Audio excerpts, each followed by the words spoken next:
The June 2025 South African floods were caused by heavy rain, strong winds, and snow that struck Cape Town, South Africa, causing dozens of deaths and the displacement of thousands. A strong cold front had struck Cape Town and neighboring provinces starting on June 10, 2025.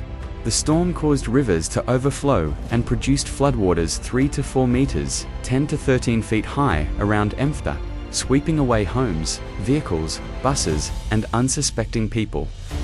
People were trapped on rooftops and in trees awaiting rescue after the storm. The town Metha is located near the village of Kunum, the birthplace of Nelson Mandela, the late anti-apartheid hero and former president. On June 18th, a national disaster was declared, 1 week after the flooding began. Asterisk warnings of hazardous weather, heavy rain, flooding, strong coastal waves, and snow were issued days in advance, although the extent of the damage exceeded expectations. According to the Green Climate Fund, South Africa is highly vulnerable to the impacts of climate variability and change, which are increasing the frequency and severity of extreme weather events. Asterisk, on the 12th of June 2025, it was initially reported that at least 57 people had been confirmed dead, and dozens more were still missing. By the 19th of June, the death toll had risen to 92, according to the Washington Post. On the 23rd of June, the Witness newspaper in South Africa reported that the death toll had risen to 98. On the 30th of June, the South African government announced that 102 bodies had been recovered. The youngest child killed by the floods was 12 months old.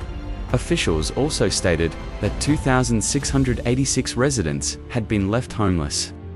On the 4th of July, the Eastern Cape provincial government said that the death toll had reached 103, consisting of 32 schoolchildren, 50 boys and 53 girls, 40 children and 63 adults. They also indicated that as of July 4th, 4,724 people were homeless, and another 2,145 residences had suffered partial damage. On June 27th, Williams announced that repairs and reconstruction were expected to cost approximately $288 million USD. Oscar Mabuyane, Premier of the Eastern Cape Province, said that the flooding began in the middle of the night. So many people were unaware of what was coming and that they needed to be prepared. Rescue efforts were hampered by limited resources. Reportedly, only one helicopter was available in the area, and there were no canine units or specialist divers to assist in the search.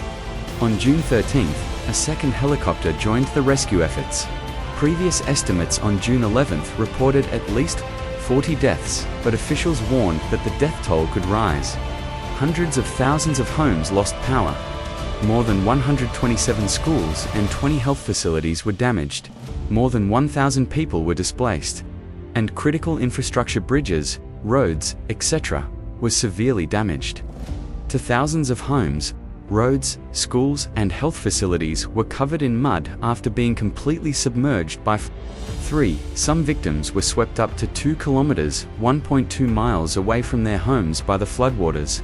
16 in the days following the floods, Makanu informed local residents about an inaccurate theory circulating online that the floods were caused by someone opening the floodgates at Metha Dam, allowing water to overflow into the community.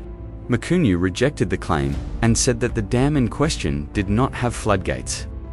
High school bus accident. People magazine reported on June 11th that the previous day high school bus carrying 13 students and 2 adults was swept away by a strong current near Mathatha, resulting in the deaths of 6 students and 2 adults, with 4 students still missing.